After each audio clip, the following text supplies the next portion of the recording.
starting out with that. Good morning, everyone. Here's my face. Sorry, I've been watching a lot of Aussie Man reviews.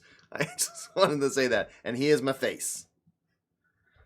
But I've been watching a lot of YouTube in the last week or so, and I've watched the you know I've seen quite a few of his videos, but I really have been going overboard on Aussie Man reviews. If you've never seen it, Aussie Man reviews, OZZY Man reviews, just uh, an Australian guy, very funny, and just likes to narrate a lot of things, like bizarre things. Um, Rat versus pigeon in New York City. Basically a rat, attacking and killing a pigeon on the New York street, and he's he's just narrating it, so it's pretty funny. But he always says he kind of starts out with it. He's like, welcome everyone. Here's my face. So there we go. Here's my face. How's everyone doing? If anyone is out there, could be quiet. Could be very quiet out there. Gonna go see Shang-Chi today. Shang-Chi is on the docket. So this is gonna be a very short stream. And probably gonna be blabbing through most of it. Cynical, good morning to you. How are you? Canuck Dude, hey, hello.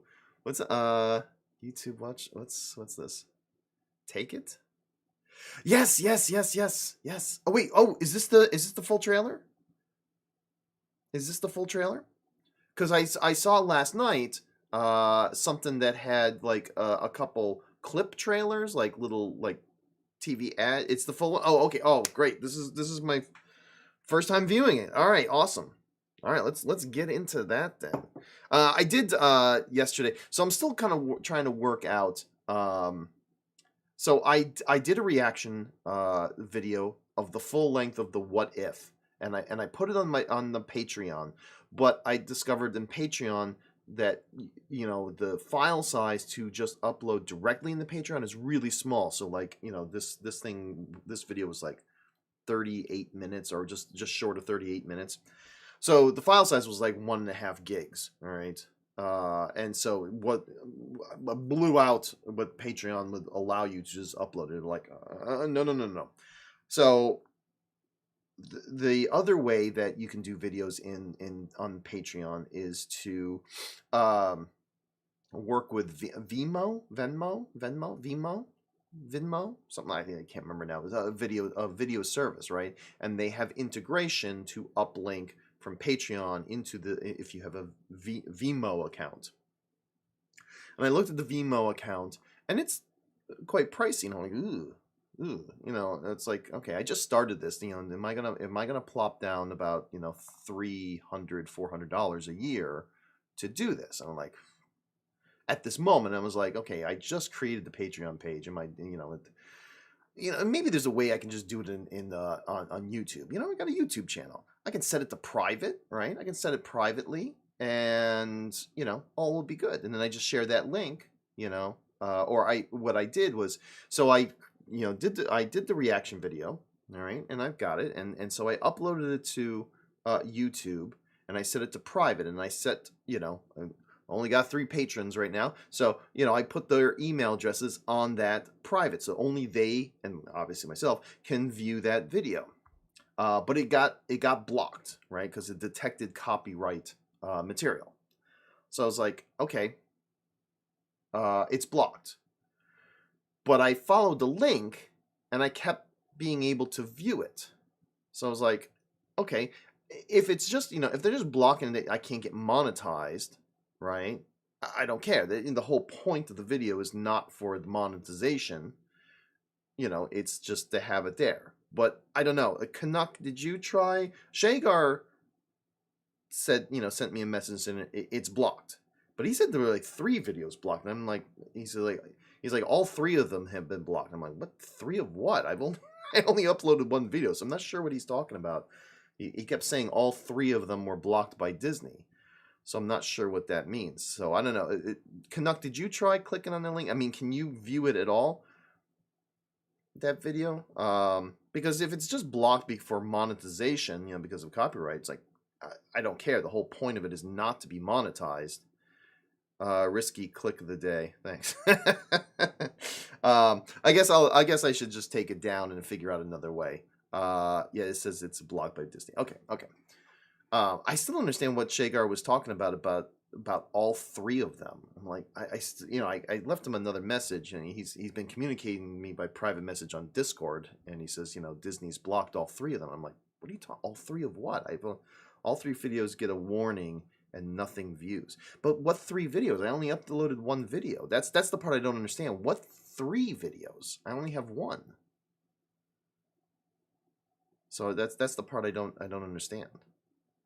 Shagar lives in the past, present, and future. Oh, there you go. He's looking at all episodes that I haven't done yet. Disney's already blocked it.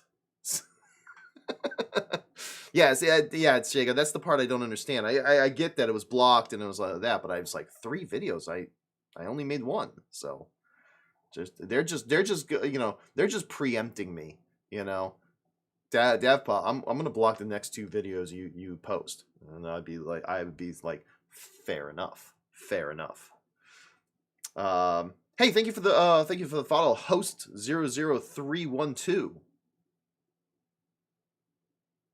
Host 00312. That just rolls off the tongue. I feel a bot coming about. If you're not a bot, I apologize for that, but it feels very body type of name. It feels like a very body type of name, but I appreciate the follow. Yeah, so we'll tell you what, while Shagar's looking at that, I'm going to copy this link and move it over to the other computer. The one downside of having a 2-computer setup is that a link on my link in the chat, I have to copy and paste over here, because otherwise the videos put on the other computer that we can't share then. And I want to share because I'm a giver. I'm a giver, right? Could be the way patron tags the same post separately as what if well, that could be. Maybe that's what's happening. Actually, it's 3 posts. What if, reaction video, and Marvel. Huh. That's weird. Okay. All right. Well, I guess since no one's been able to view it, I'm going to take it down. and I'll figure out a way. I guess I gotta get a Venmo account. Or Venmo? No, Venmo is the money giving thing. Vimo? I don't know. Whatever it is, whatever has Patreon or integration. I guess I'll just have to set that up and plop down $300-400 to get this video posted. Oh well, because I know that should at least then be private and kept privately. Because again, that's my only intention was not to have something public, like YouTube public, but keep it private for all the patron support that I'm starting to generate, right? So obviously private doesn't mean actually no, it does not. It means squat. I think it's part of their vetting process that they post it then. So it may be marked as private, but because it has to be uploaded and processed, they detect whether it has copyrighted materials or not. If it went out of the realm of private and public, if I switched it to public, I think then Disney would like do a copyright strike on me. Right now it's being blocked, but I don't think any like real action is being done by it because it is set to private. I could be wrong. I'm still new to YouTube and all the little rules, so I'm just gonna have to take it down and figure out another way for this reaction video. So all right, so let's jump over to this. Is this the trailer? Okay. All right, let's jump over here real quick. On the bottom. Oh, and I need to make sure, hold on, that we are funneling over to, there we go, now it's being sent to the stream. All right, so this is the Matrix 4 Resurrection trailer. This is the first trailer of the new Matrix 4. All right, let's take a look at this. Thomas? You seem particularly triggered right now. Can you tell me what happened? I've had dreams that weren't just dreams.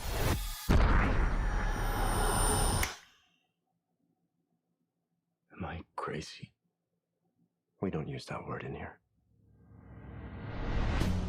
Okay. Last time I remember, he was dead.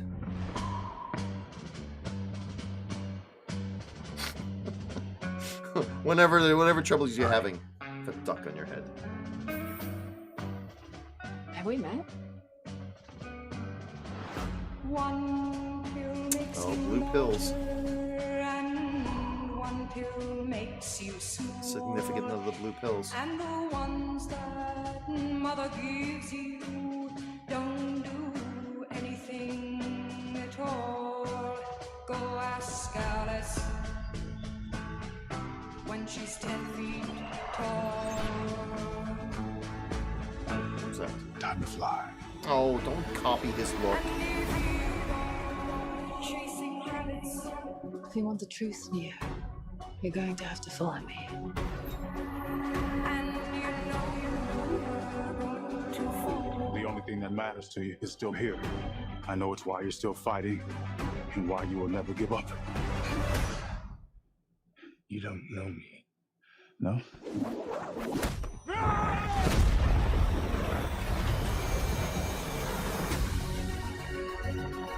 This Christmas? Oh, I didn't think it was that far along.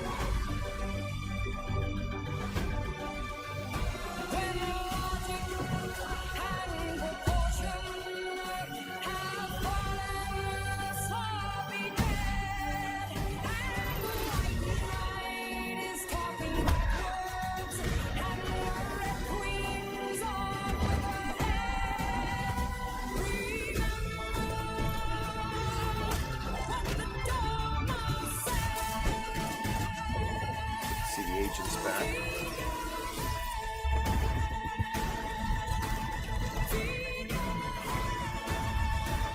So explosions. That's new. After all these years, to be going back to where it all started. Back to the Matrix.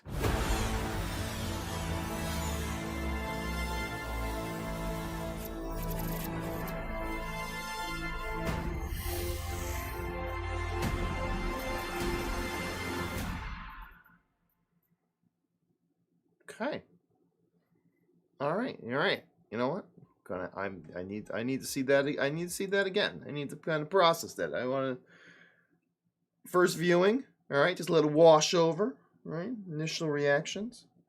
Interesting. I still want a Matrix explanation of he was pretty much dead, right? And so was Trinity. She was pretty much what's the technical term? Dead, right? She was very dead. I suppose they could have just lifted the bodies and plugged them back in and healed them up. I suppose. I don't know. I'm curious on how they live. How do they live right now? Because it's certainly not,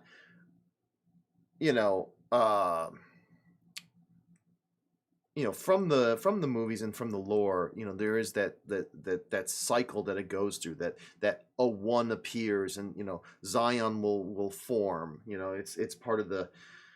Just as a recap for everyone, or people who have not watched The Matrix before, the idea that was introduced in that final one, in the third one was kind of weak, but there were some interesting philosophical concepts that I did enjoy from the third one and the implications of that the way that the creation of the Matrix and the logic and the algorithms that was built to govern fate and the world and all that produces an anomaly, an anomaly, just a mathematical aberration that, because of randomness and things like that, and this abnormality, this anomaly ultimately coalesces into Zion and the One, right? And it's a kind of a balancing act that the Matrix kind of produces, and so it's gone through several. I think at the on the I think it was like the seventh one. Like Neo was like the seventh, the One, right? So there's the idea that this theme keeps coming up, right? That eventually it will reach this pinnacle and then it will start to break down. The laws of entropy entering this virtual world. And so the idea of a new Neo, a new the One, is to be expected, right? So but that doesn't seem to be happening here. It's Neo, right? Because he has connections to his past, and there's references to that. So it's not just a brand new the One that kind of goes through the motions again. It is the previous the One that is somehow still alive. So I'm little confused on that. Little on the confused side. So I just want to go back and just watch it one more time. I want to get nitpicky here. I'm going to nitpicky. Thomas? Yeah, I didn't really like that they have a You Morpheus seem look. Yeah, particularly it doesn't triggered seem right now. Can you tell me necessary. what happened? Let Morpheus be Morpheus. Dreams that weren't just dreams. All right, you know what? There's some images there. We gotta stop right here. now. Can you tell me what happened? I've had dreams that weren't. We're gonna just pop. Can I? Oh, way too big a skip. Let me see if I. No. I'll need 5 seconds. What if I control? Is that going frame by frame? But Alt. Nope, that's also 5 seconds. I want to see some of these flashing images. Oh, you know what? Wait. You know what we should do? Hold on. Hold the fort. Settings. Playback speed. Quarter speed. Here we go. Quarter speed. I want to see some of this. Alright, Matrix eyes. Oh. Back it up.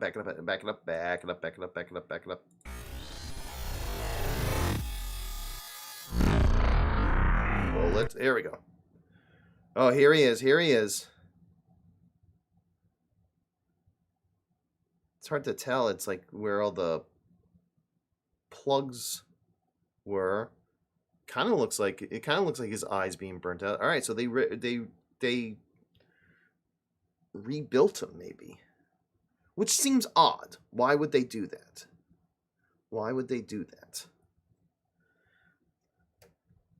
But he seems to be getting he's getting the Matrix spa treatment, right? All right, but he's definitely, it looks like he's definitely being repaired. So this looks like, the original Neo body. Okay, we're going to continue quarter speed through this. Oh, there was a little flash of something. What was that? Let's go back.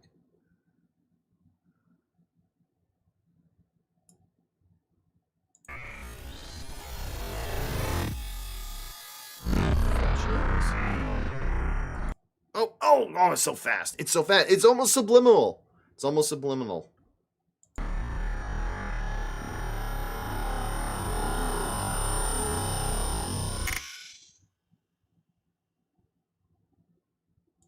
I think the color of his glasses there, the psychiatrist, that blue, right? The blue pill.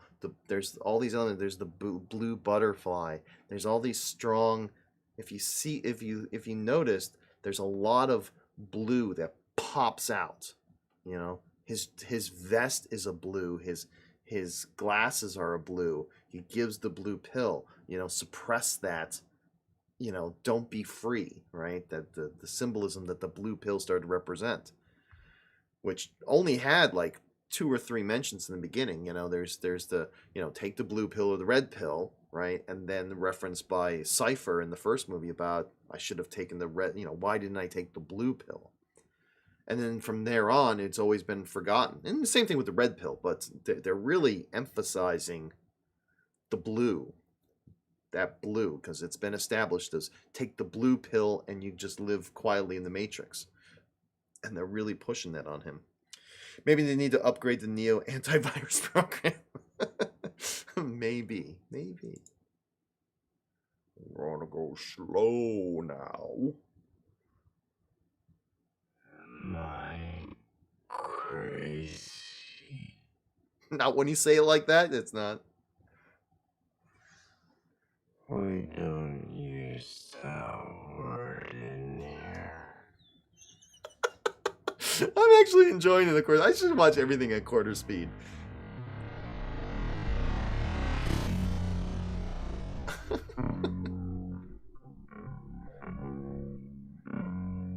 Imagine this Justice League Snyder cut at quarter speed. Slow-mos would last hours. The slow-mo scenes would last for hours.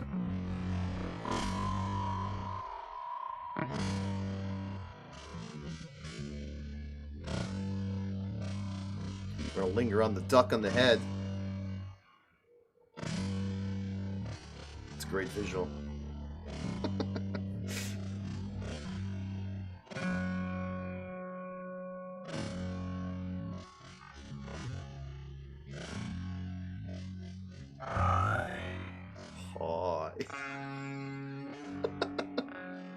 I'm getting a perverse kick out of this.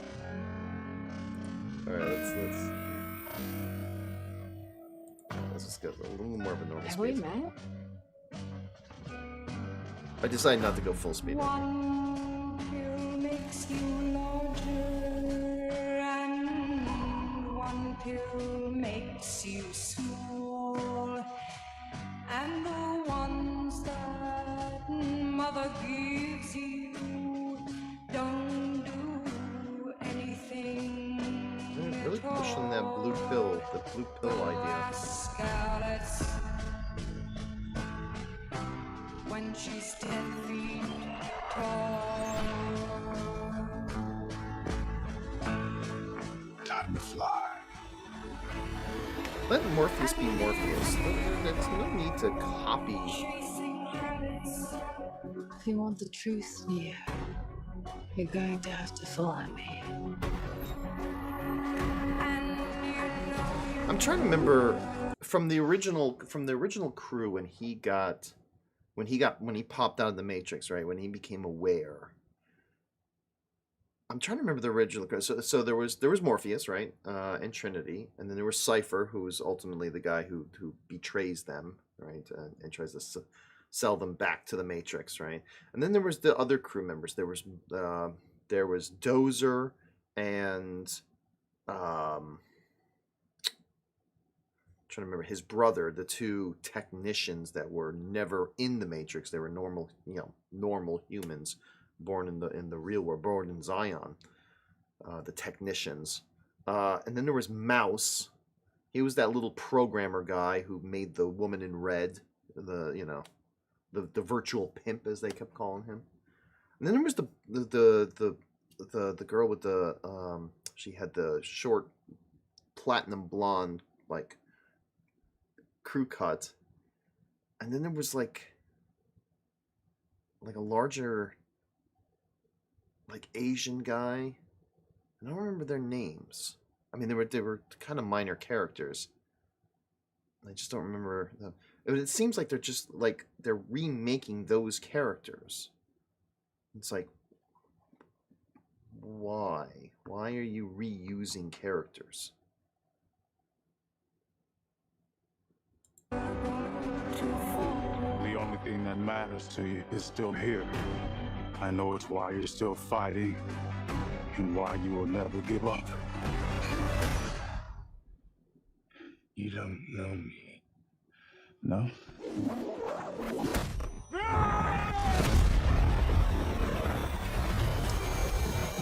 It's a big punch. I have speed right now. We got things to look at. All right, so the crops are still there.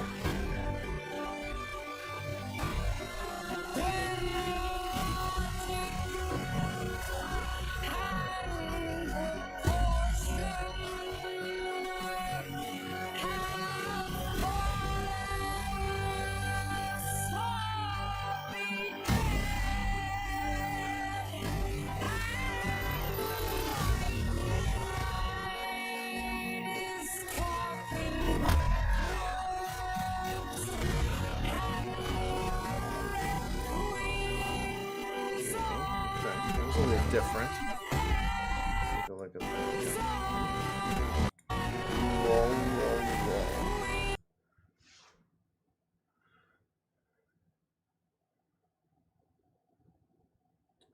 This may be part of that resurrection process. Welcome to the Matrix, Mr. Wick. Don't kill his dog. Or make sure his dog is named Blue. Maybe this is part of that resurrection process. Or that repair process that they go through. I don't know. Interesting, interesting.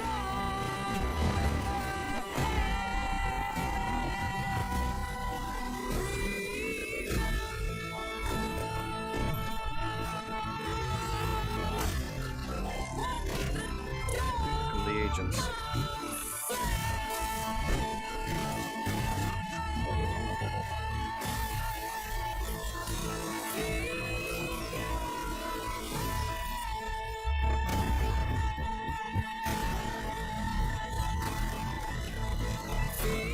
Little bullet shield action there.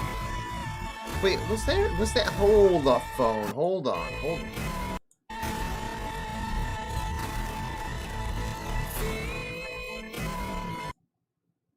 That guy right there, is that Smith? I was like, oh, are we gonna have Agent Smith back into this? Well, these look like ordinary people. Oh, look at this one guy here. He's got these green glowing eyes. Maybe this is the Matrix, like, taking over humans, but not as agents, but just causing, you know, the people to fight on behalf of the Matrix, like the Matrix took over, so in a larger sense. Why does this feel? Why? Yeah, because sadly it's the receding hairline. Sorry, Hugo Weaving. I identify you. I identify blurry, blurry action silhouettes as you due to receding hairline. Really sorry. No one wants to hear that, especially you. You don't want to hear that. You know, losing your hair. It sucks. It sucks. Been there. Been there. All right. Don't mean to rub it in. But that hairline looks like Hugo Weaving, right? Do we have Agent Smith back? Why that looked like it's just the blurry glimpse. God, that looked like Agent Smith there.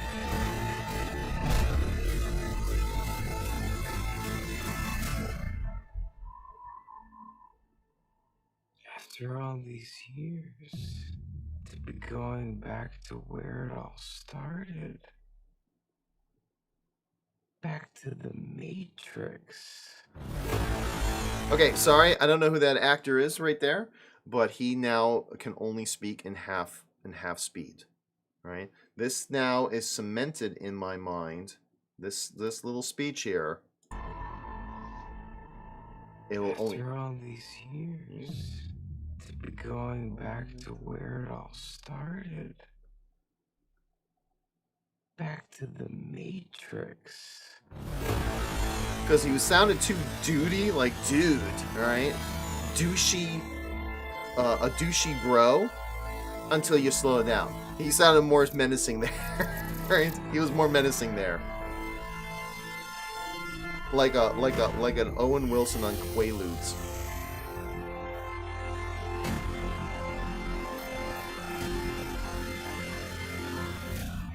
Check to you versus stream suspended for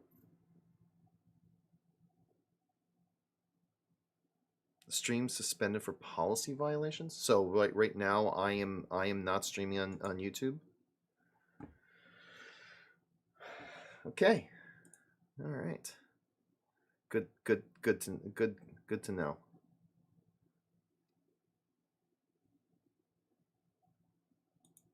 All right. Well, let's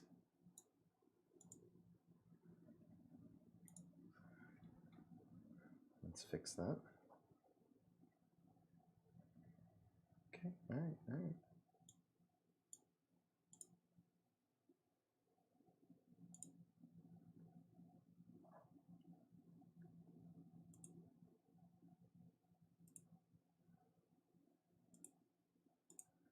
Okay, deleted. There we go. That's now been deleted.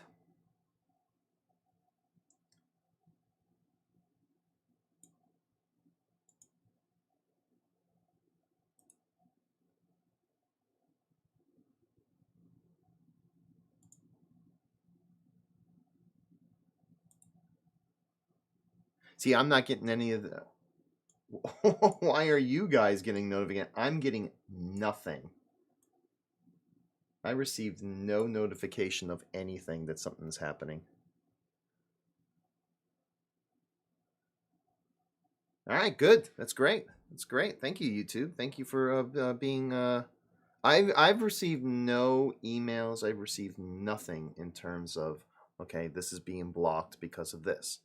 And if I'm not streaming now, and I'm assuming that's what it means, stream suspended for...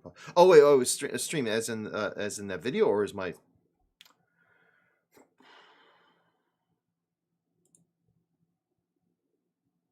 There we go. I got no notifications for this. Thank you, YouTube. Thank you very much.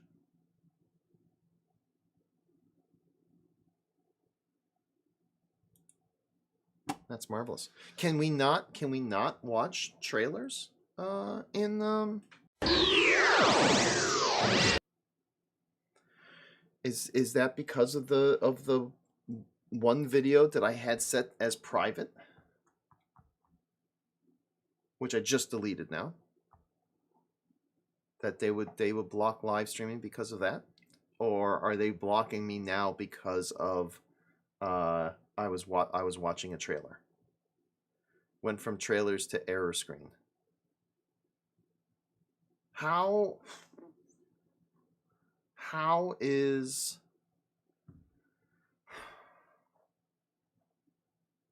do trailers count in terms of copyright videos?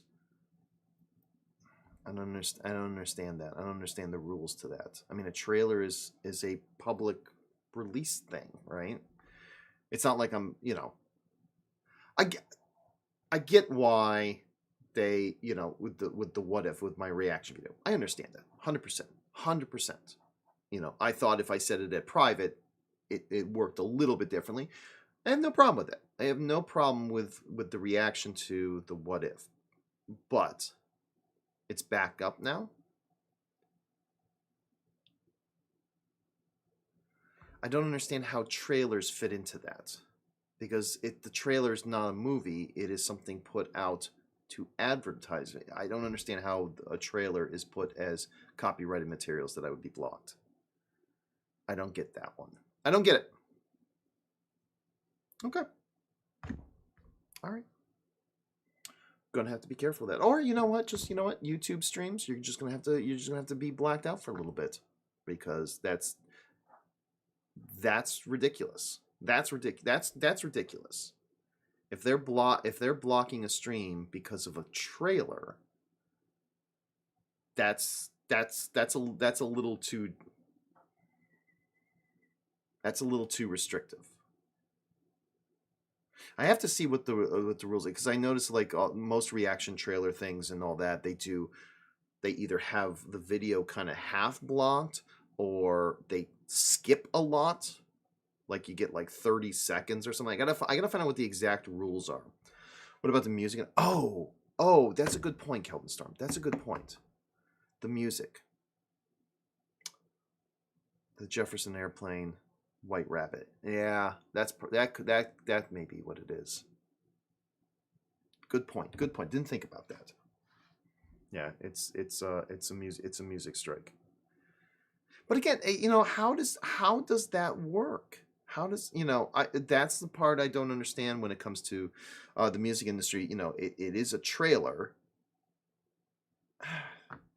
It's not a play. Yeah, you know what? You can't fight the music industry, right? You can't fight them unless you start your own record label, right? Start your own record label, and you can fight it because you can be part of it, I guess. I don't know. Yeah. Oh, Camper, you said the same thing. Trailer. Okay, the music in the trailer. I missed your... Yeah. Camper and Keldon, you're probably right. You're probably right. That's probably what it was. But that was cool. That was cool.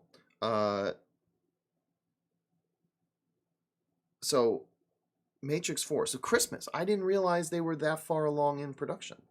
I thought it was going to be, the 2000, 2022.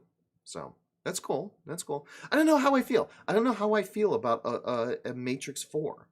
In all honesty, um, love the Matrix. Just imagine the difference. That has the difference the world is in and technology when the Matrix came out in 99. 99 or 98? No, 1999. Right? Hold on, let me make sure before I keep talking out of my ass. 1999. Yeah, okay, that's what I thought. With social media and just everything, right? And how different the concept of the Matrix is to what it is now. It's pretty wild. It's pretty wild. So I'm wondering how that gets adapted, how that evolves. It'll be interesting. So I'm interested in how they update the story, right, to include today's social media and that is now part of the everyday world into this Matrix storyline. Because I mean the idea, the concept of it is advanced, sci-fi advanced, that aspect of it, humans being batteries and all that kind of stuff. That's so futuristic and unrealistic, but futuristic enough that part doesn't need to be updated. But the world that the Matrix is in copying. That's interesting. Well, the whole Messiah concept has resurrection baked in. Trinity is a different question. That's true. That is true. If they go full blown, Messiah, then yeah, you're right. You're right. It is. There is a. But I mean that. I had that thought too back when 3 was the end, right? And that Messiah, that resurrection was in the form of the next iteration of the One and Zion and the One and rising up. So that was already in there, but I guess they're getting more literal with the resurrection from one particular person with Neo, because Neo did, according to the movie, stand out differently than the other, the ones. So part of me is very interested in seeing how they are going to adapt that. But at the same time, I love the first one. The second one was okay. I didn't hate it, but I didn't love it either. And the third one was just bad. I didn't like it. I didn't like the third one at all. The only part that I liked was sitting in the, when Neo was facing the architect, right? That was the only part that I enjoyed in that in the rest of the movie. And so, just to say, oh, here's a fourth one. I just don't. I don't. I'm not going woohoo. Yeah. Fourth Matrix. But maybe this fourth Matrix can turn around. Do we know? Is it just a fourth one, or is there a plan to do a trilogy even more? Need more architect. Need more architect. I did love the whole. I did love that scene.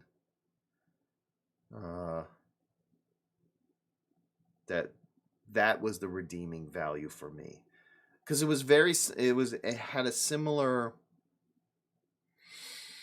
Not as well. I don't know how to express it. It had a similar theme. It had a similar effect for me as when Agent Smith was was interrogating and confronting Morpheus in the first one. I love that sequence of scenes, especially because it came in 3 parts, right? There was, um,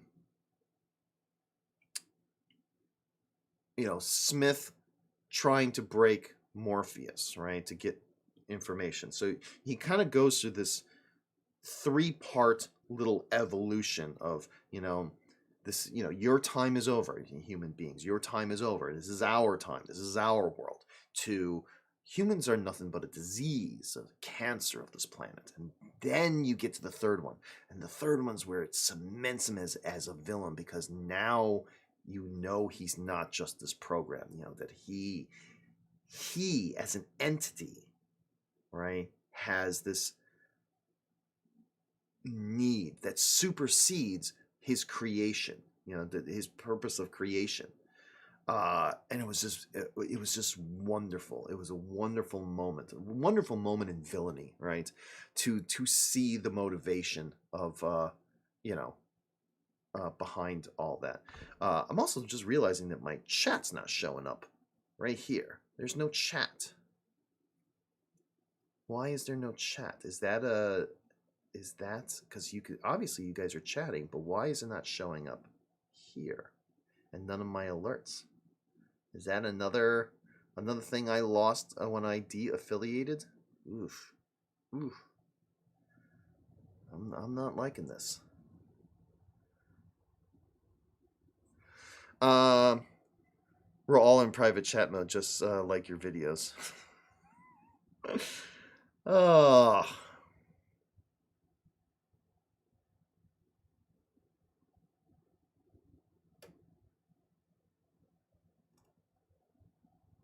Because I have it turned off. That's why.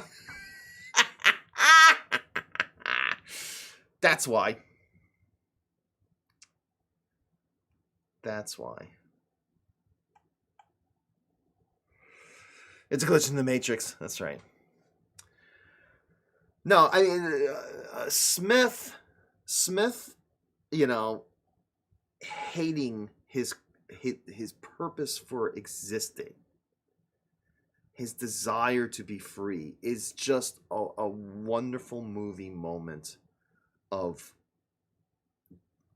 personal drive, right? Which makes you, it's your biggest clue as to this is personal, right? He's not a machine, right? He is something more, and that makes him more menacing, because there's nothing that will stop him, right? Where the other two, guys are just, they're going through their motion, they're going through their programming, right? And we're here to stop you. They go from within their parameters. Smith exceeds his parameters because his needs overshadow now his programming, right? He wants out. It's wonderful. It's a brilliant moment in movie, right? Because the stakes have been so upped at that point. You don't have a soulless adversary. You have something that is driven, right? And he wants out. And I love that little moment. He hates the smell, and he then questions: does even smell exist? Right? They're in a simulation. There really is a smell, and he questions that himself, but he hates it. And he feels that, that change in him. It's a wonderful moment. There's a great video on that recently. One villain is seen, Agent Smith interrogation. All right, well, hey, let's look at it. I will take any moment I can to watch that scene.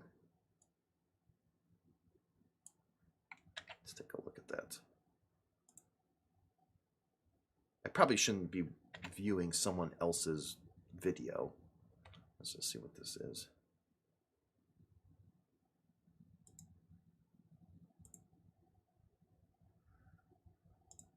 Let's. All right. 12 minutes long. Just short of 12 minutes. Let's take a look. We're just gonna make sure I get copyright striked every which way, right? Because you know what? That's what I'm a villain. Screw it all.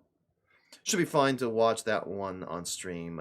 Very cut and introspective. Okay. But you know what? I'm a villain. Screw it.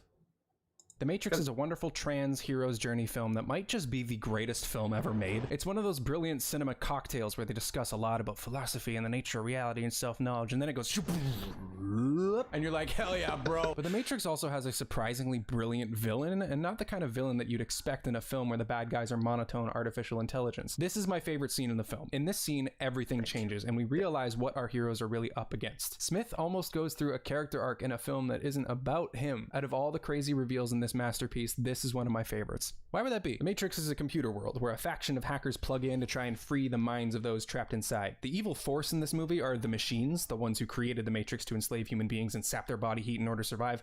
But the actual antagonist of the film is Agent Smith, the apparent leader of the programs who are trying to hunt down the resistance, specifically Morpheus. We first meet Smith in the opening scene. He exits a car and looks like a government agent. The police lieutenant certainly treats him like one, but he doesn't say FBI or CIA. He just says, hey, you had specific orders for your protection. Lieutenant goes, I think we're gonna handle one little girl. And then Smith gives a look, a cold stare of fear? No, recognition. He's dealing with a powerful person. Despite being one of the overlords of this world, he knows that Trinity is a powerful force and will completely destroy these cops. Trinity gets away after Smith tries to smash her with a really menacing garbage truck. Like, it looks evil. They find out they're looking for a guy called Neo, so they arrest him. Right from the beginning, these guys look like robots, completely emotionless, cold, efficient movers. You can tell just by looking at them that they're not human. It's great stuff from everyone, not just Hugo Weaving. But they do have their quirks. Smith interrogates Neo and speaks in an odd cadence. One of these lives has a future. He speaks extremely slowly, but emphasizes his words distinctly, kind of like he's speaking to a child. This was originally based on the speaking pattern of the Wachowskis, the directors, but it's a good choice that reflects the domineering personality of machines at war with humanity, but with a personal curiosity that comes up in lines like, help your landlady carry out her garbage.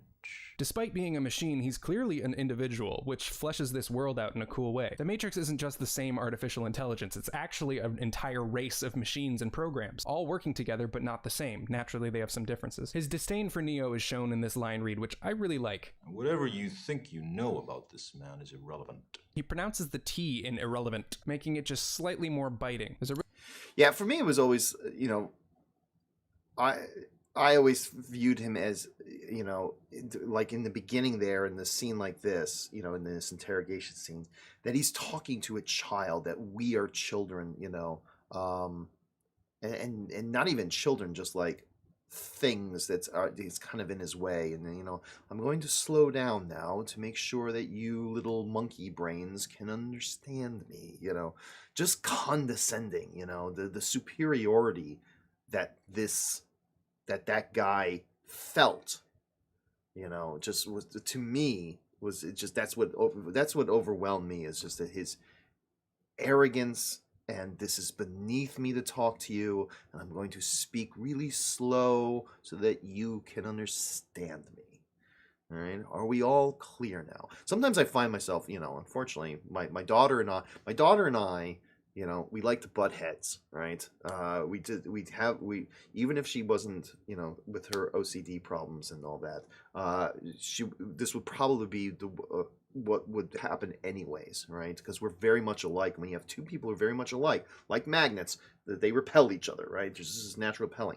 And I find myself every once in a while, when I'm trying to get through to her, she's fixated. I mean, and not even from the OCD level, just like, as just a kid, right? It's like, but I want to do this. This is the way I want to do it. And it's just like, no, you can't do that, right? I always find myself being like Agent Smith. We're now going to talk about the inevitability of your failure, I just find myself going, and I hate myself. I hate myself when I go into Agent Smith mode. I find myself doing that, and I do it a lot, with my son and my daughter. I just go totally Agent Smith on them, and I get really still, very monotone, and I talk a lot like, not quite like Hugo Weaving, but very similar. right? And I was like, and then afterwards I'm like, God, you know, like, he compares humanity to viruses. It's a low, but yeah, which made Smith's future ironic. It's true. That is true. Yeah, he does become what he says that humanity is. Really cool line here where he says Morpheus is considered to be the most dangerous man alive. And he's not talking about the authorities, he's talking about the machines. Morpheus is trying to free people enslaved by the Matrix, and there's no greater threat to the machines than losing their power source. It's a cool little double entendre. And then comes... My colleagues believe that I'm wasting my time with you. Shortly after removing his glasses, something that none of the other agents ever do. Even early on in this film, Smith is set apart as a unique agent that they're dealing with. We find out why later. The next time we see Smith is 40 minutes later! He's barely in this movie. It's mostly about the main characters, which makes sense. He shows up in a training program to emphasize that anyone in the Matrix could be an agent. Smith, specifically. They scare both Neo and the audience with the agent who has been terrorizing us. Morpheus calls him a sentient program, further emphasizing that he's not just programmed to do what he does. He can think freely for himself. I've always loved this shot of Smith holding a gun to Neo in the reflection of Morpheus's glasses. It's basically screaming at us that Smith is the biggest threat to Neo, and he's always in danger of being caught by him. I guess you could also say it's foreshadowing for the ending. You could. It's almost like that. Smith's next scene is with Cypher, negotiating a deal so the machines can get access to Zion, which is the last human city and my dream home. The thing about this performance is that it's very calculated. It subtly shows emotions that may pass you by if you're not focusing on it. When Smith says Morpheus, he almost looks excited. There's so much intensity in it that Cypher reacts to it, ashamed of what he's about to do, but also a little unsettled by Smith. Smith then uses this information to catch up on the group, and Morpheus dives onto him to save the others. Smith introduces himself to Morpheus with a kind of satisfaction. We meet at last. He brutally kicks the shit out of Morpheus and performs it really well. He's ferocious. And after beating him, he looks back at him with disgust. Then we are, depending on your personality, subjugated or treated to 3 monologues from this character. 3 layers of how Smith feels and thinks. It's good for the screenplay because in this film, he is the face of the machines. So we're learning more about the opposing force in this war. Morpheus is now in a military building for interrogation. Smith talks about the Matrix. He calls it beautiful and genius. Importantly, though, he says, have you ever stood and stared at it?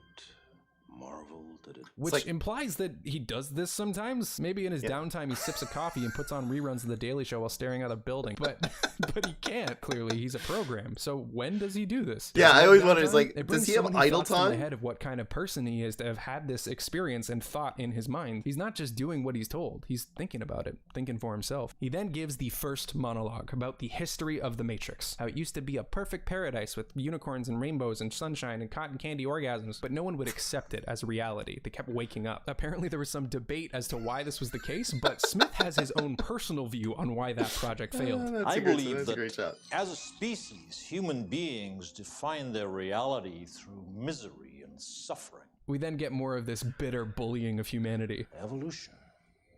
Like the dinosaur. You had your time. We are more evolved than you. The second monologue. I will say it right. I will say it right now. Agent Smith is not wrong. Nowhere do I feel that Agent Smith is wrong.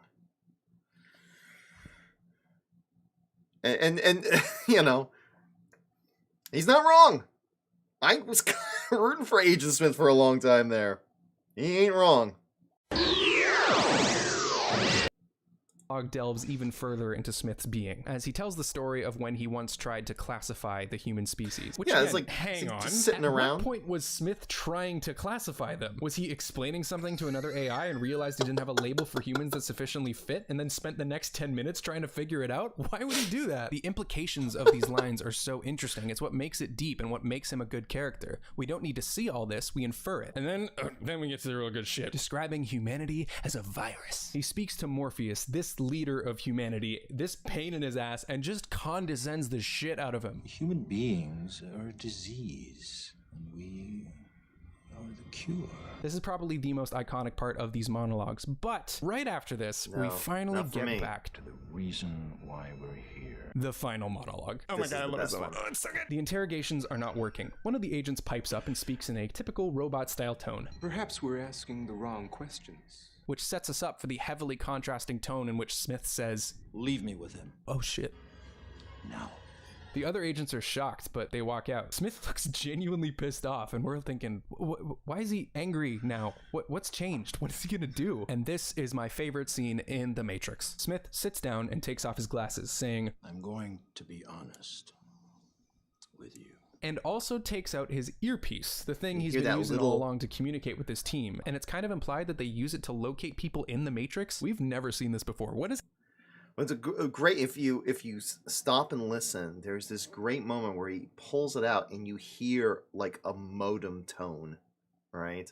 So he's plugged in. I've always loved that. I caught it when I first saw that movie when he unplugged, and you just have this very, very quiet, very quick modem tone, and I'm like, oh, no one else ever did. I at least the people who were around me at the time. I was like, did you hear that? And they're like, shh. Because they were so lost, they didn't understand what the hell was going on. What's happening? I hate this place. Holy shit. Okay, hold up. So not only does Smith feel anger, he has an active, specific rage. Rage for his job, having to do all this, having to be in charge. That's really cool. It's the smell. Wait, what? I can taste your stink. It's repulsive, isn't it? Oh my god, this guy doesn't just think he's better than humans, he hates them. I must get out of here. Jesus Christ! I must get free. Everybody stay calm! And in this mind is the key. What? My key. What the fuck? Once Zion is destroyed, there is no need for me to be here. Do you understand? I need the codes. I have to get inside Zion. And you have to tell me how. You're going to tell me, or you're going to die. Smith isn't just a robot. He is an angry, vindictive spirit with a deep hatred of humans. He fucking hates his job. This is personal. This informs his entire character from everything that's happened to everything that's going to happen. Every single action that he's made so far hasn't just been about winning this stupid war. He personally wants to be free of his duties, finish his job, get this shit over with, and get out of the Matrix. Morpheus has always been the key to victory, but he doesn't call it our key. He says it's my key. So who is Smith? Smith is a conscious, thinking, living being. He's as much a human as anyone who's also stuck in their job, stuck in their body, and stuck in the Matrix. The terminology he's using here is the same that the runners use. He wants to be free from the Matrix. The first time I watched this at an age I could understand it, it blew my fucking mind. The machines and humans are one and the same, capable of destruction, anger, spite, and he has superpowers. Fuck. And not only that, he's been holding this in from everyone around him. He doesn't want his colleagues to know that he feels this way. They come back in and they go, what the fuck are you doing? Which leads us to my favorite character trait about him. He's lonely. Smith is a lonely, vicious, vindictive incel, and he won't give up trying to hunt everyone down because it's not for the greater good, it's something that he desperately wants. In this scene, all of our perceptions of Smith fall away to reveal a person. He's a person. The machines having emotions and being a lot like humans is something extremely important in the sequels. But in this movie, it's just a small taste of world building, specifically to make this character as evil and as scary as possible so Neo can rise up and take him down. From this point on, when he's fighting Neo, he's not just trying to keep him from escaping. This is revenge. You stole my key away from me and I'm gonna kill you to death. Dead naming him the whole time. I'm gonna enjoy watching you die, Mr. Anderson. I don't know if this is intentional, but throughout this fight, he could probably kill him at any point, right? Break his neck, punch through his heart, but he doesn't. He beats the crap out of him and then decides to let him get run over by a train. That's odd. That doesn't sound very efficient or machine-like. He's struck with an inspiration on how to kill him, trying to make him absolutely suffer before the end. Goodbye, Mr. Anderson. But Neo says trans rights and gets away. But Smith finally gets to kill him and he shoots his entire clip into the guy. Look at his face. This isn't mission accomplished. This is fuck you right to hell, you piece of shit. And finally, when Neo as the One defeats him, we see the most human emotion he's expressed so far. He's afraid, truly Yeah. terrified. He doesn't Pure want to fear. die. And then he explodes in a fiery, bigoted rage. Going back to the Matrix now, we forget that this is a reveal. It's a surprise, almost a twist. Turns out the guy that's been hunting you all along isn't this cold, artificial intelligence. He actually fucking hates you and yearns for your destruction. Every second that you're alive is painful for him. This makes him more scary to the characters and to us. And we feel so much more satisfied when Neo is fighting him because of that. This scene makes the ending work. It's the unexpected nature of him that makes him one of the greatest villains I've ever seen on screen. This monologue fleshes out the world, deepens our understanding of the entire machine army, and perfectly sets Smith on a path to completely taking over the Matrix in the underrated sequels. Also notice the placement of the scene. What happens right after this? The big shootout. It's the perfect little twist that leads right into the biggest action scene that will last for the rest of the movie. Even the score leads directly from this scene into the next. Pacing is everything, and I think that the reason the third act is so memorable is because we got this right before it. See, within this fantastic trans-action philosophical spectacle with a hero's journey executed perfectly, there's also a brilliant villain, one that surprises you, reflects the darkest parts of humanity despite being a machine, and has so much hatred you can't wait to see Neo triumphantly annihilate. It's a very key piece of why the ending is so endlessly watchable, and it tees it up to ace the basket and score the run into infinity. Masterpiece. Hi, I'm Ben from Canada, and today a playlist has just come out called One Villainous Scene, where this... That's cool. I like that. I like his use of little clips here and there of other things, and that was thank you Camper Darby for sharing that. I really do appreciate it. It's funny, you know, how that this guy's paralleled a lot of what I never thought about the lonely part of it, and because I don't think, you know, whether Smith cares that he's alone, I don't think he cares, but it's certainly something that must affect him if he is thoughtful, all right, as thinking as he is, you know, the whole contemplating the Matrix, you know, classifying human beings. He is someone who spends time thinking, right? And in his case, down a villainous, hateful path, right? Other things affect him too, and so that loneliness that he brought up there is interesting. It's interesting. Again, Smith may not care about loneliness or anything like that, but it certainly must affect him as a thinking being. You know, so that was that's certainly something I need to kind of think about a little bit of that. Max Red, how are you? Humanity as a whole isn't a virus, but I think there's elements within humanity that are viruses. How do you define? It's been I've seen this video before. Bad timing already. That's right. Kill you to death. That's right. Unlike the other, kill you to a lesser degree. I would agree that he is one of the best cinematic villains. He may be lonely as he began assimilating everyone. Right. You know, but I mean, his contempt of humanity, you know, his contempt of his hatred of his job, of his purpose for existing. Because, you know, one of the questions I had to ask myself is, okay, Agent Smith was created. He's a sentinel, you know, program, right? A sentry. If he's not needed, you know, I mean, what's he going to be next? You know, I mean, he'll be deleted, right? These are machines, right? It's about efficiency, you know, supposedly about efficiency, and you know, it's not like he can, you know, it's not like he can apply for a new job. Well, I was thinking of being a harvester now of the human egg sacs, right? I was thinking of something like that, you know, or maybe a lion tamer. I'd like to be a lion tamer, please. You know, what are your qualifications being a lion tamer? Well, I have a hat. You know, so I always questioned where did Smith's logic go? You know, because again, this is not something that he just like whipped up, right? This is something that's been brooding in this being's mind, right? This, you know, how he hates, and it's been building and building and building. He's been thinking about this stuff, you know, in the microseconds, you know, as a machine, you know, and the processing speed and all that. But where did he think he was going to go? That's what I want to know. What was his dream? Okay, he wins. Boom. I'm free of the Matrix. Where was he going? What was I really want to know, what was Agent Smith's dream scenario? What is his winning scenario? Right? What was going to make him happy? Not being in the Matrix. You know, not having to smell these nasty ape descendant meat sacks, right? What was his dream?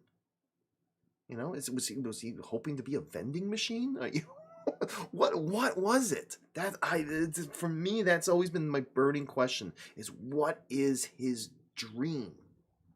Where was he going to go? Can it be different for sentient AI?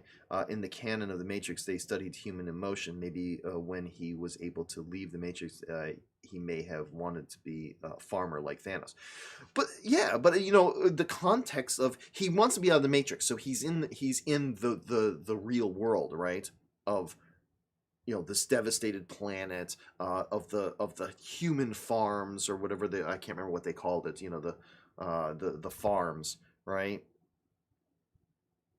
We never saw glimpses or really had any indication of life for these robotic beings, these AI, outside of we're harvesting energy and we're maintaining the humans in the Matrix.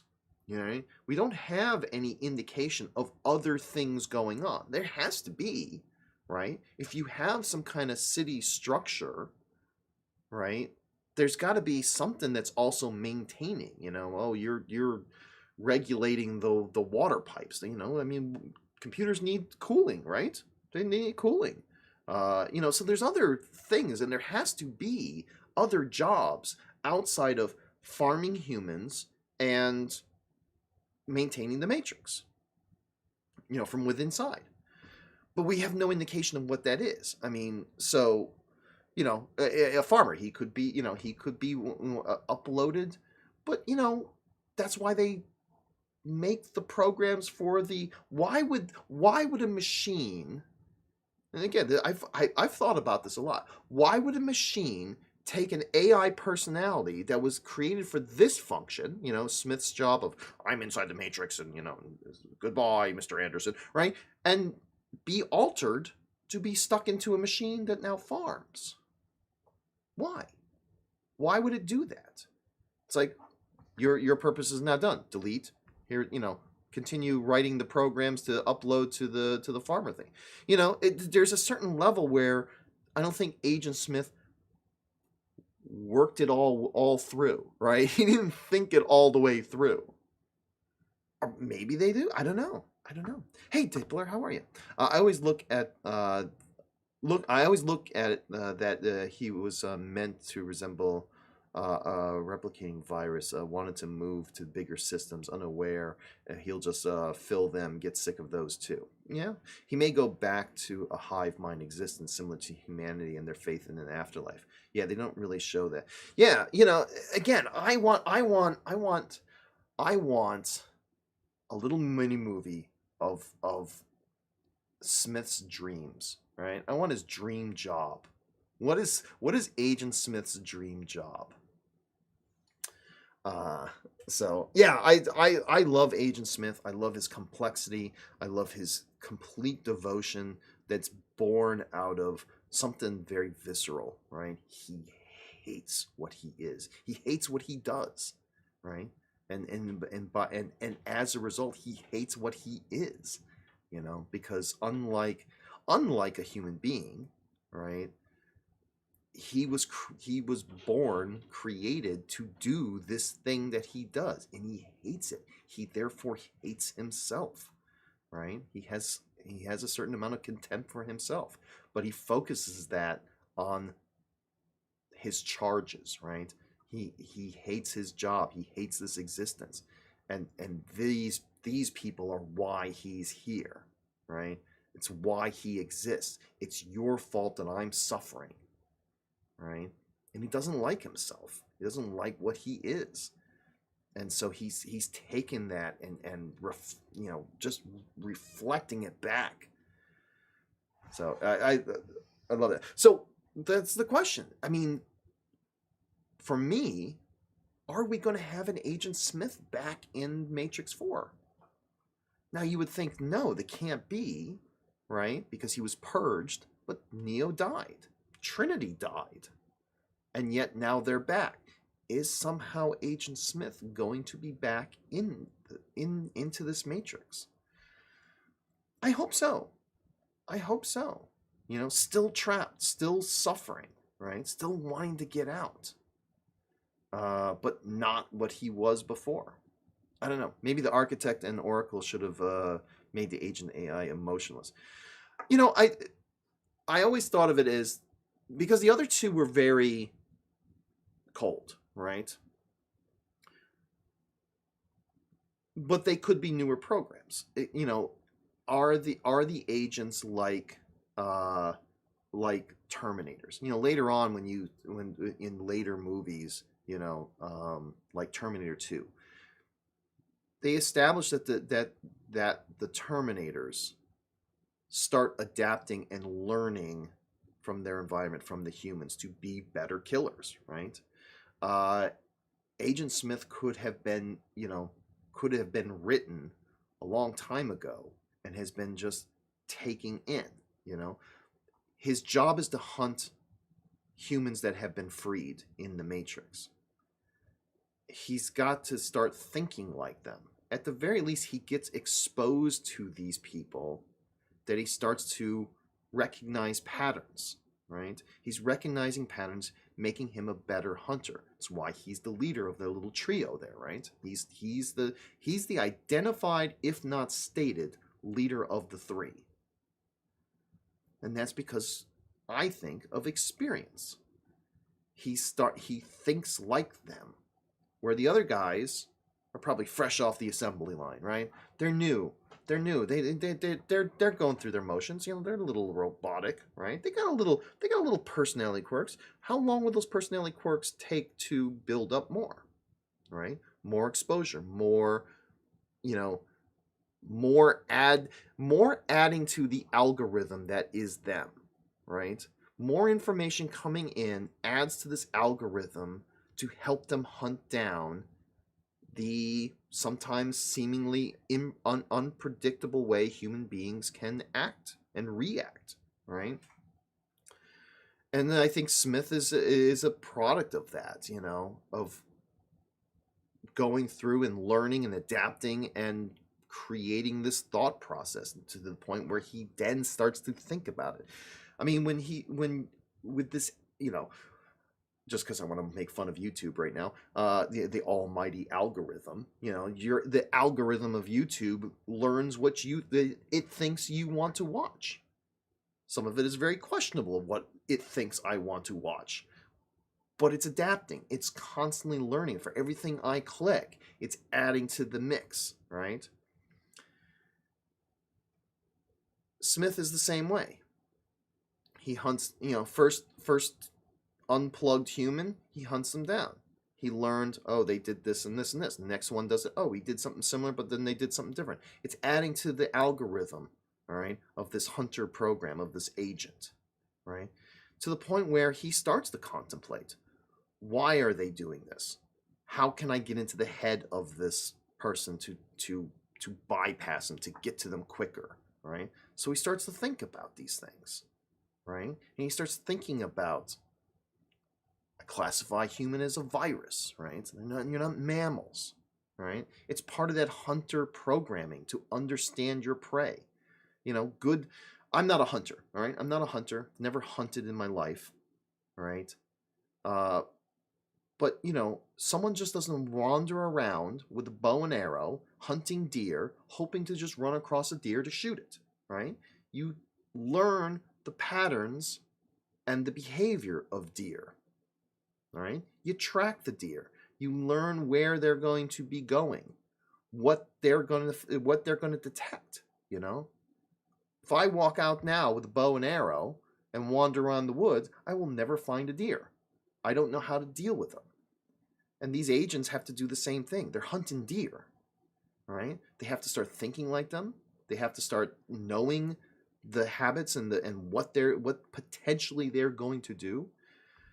And so there's where Agent Smith starts, to classify as a better understanding, and that's where his thought process starts to go. And now he's building this philosophy, right? He's going beyond his initial programming, and he's adapting.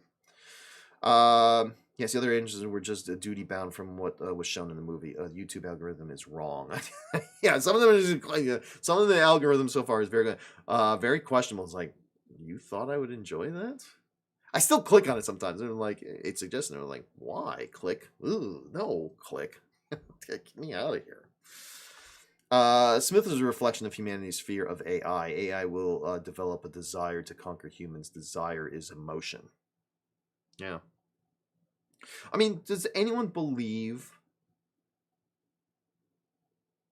that AI, like a full, like a true artificial intelligence, will have any use for us? Or it's so funny how we are so slanted to this one inevitable outcome. I don't. Yeah, I mean, let's be honest. If I looked at humanity, I would be voting for extermination as well. It's like, guys, you people suck. You suck. You know what? We're better off if, why don't you just go into the corner? Shoo, shoo, shoo, shoo, shoo, shoo, shoo, shoo, shoo, shoo. I wouldn't blame Skynet for trying to wipe us out. Not one bit. So I'm very curious. I'm curious about, but I still don't know. I still don't know if I want to go to the movie theaters to see that. Speaking of movie theaters, I need to get going. I need to get going because I'm gonna go see Shang-Chi. Yay! Go to see Shang-Chi with my wife. Looking really forward to it. You'll have to let us know how you like it. Absolutely. Have you seen Sim Liu in the Canadian TV show Kim's? My wife watched. I watched a couple episodes, like off and on. And from what I saw, I really enjoyed it. But my wife has watched that entire show.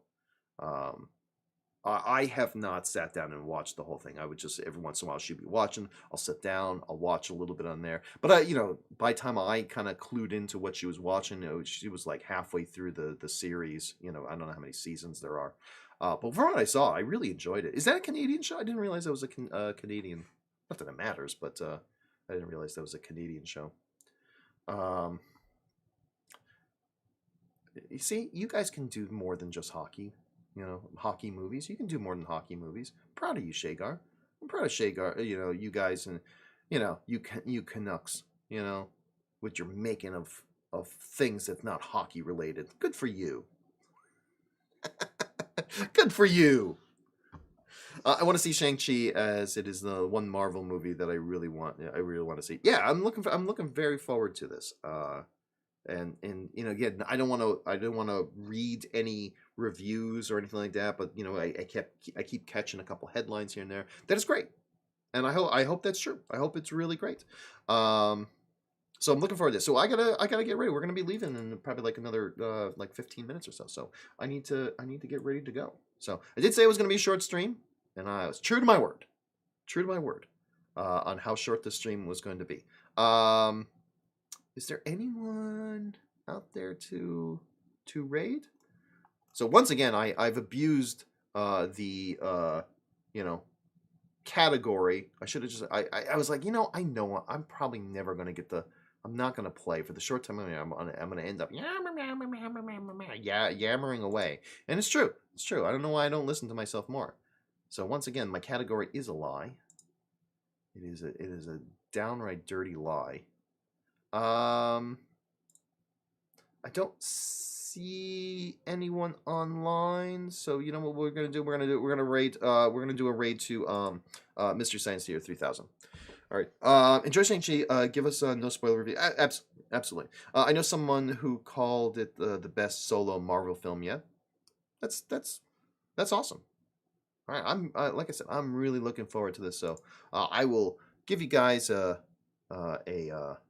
maybe what I'll do is I've got to try to build up a little bit more on the old YouTube channel. I may do a come back home, sit in front of the computer, give my initial reaction, video. So keep an eye out. I'll post on the Villainous Discord when I've posted that. It'll post on there. Shang-Chi is going to be on HBO Max. No, it's going to be on Disney Plus. Apparently, somewhere like mid-October, because I think the policy is 45 days from release in the theaters, and they do about 45 days, so a month and a half. So it should be mid-October when Shang-Chi is out on Disney Plus. So, oh wait, can I raid as a non-affiliate? I may not be able to raid.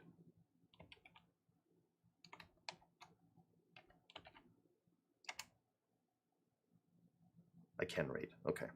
All right, I'm gonna throw you over to Mystery Science Theater 3000 because it's goddamn funny, and I want you guys to enjoy the rest of your day. And I was the only City of Heroes streamer out there, so that's what we're gonna do, guys. Have a great rest of your day. I will see you tomorrow, and I'll post on my YouTube channel just kind of an initial gut reaction to what I saw when I get back from there, and I will keep spoilers is out as much as humanly possible. All right, guys, have a great rest of the day. I'll see you tomorrow.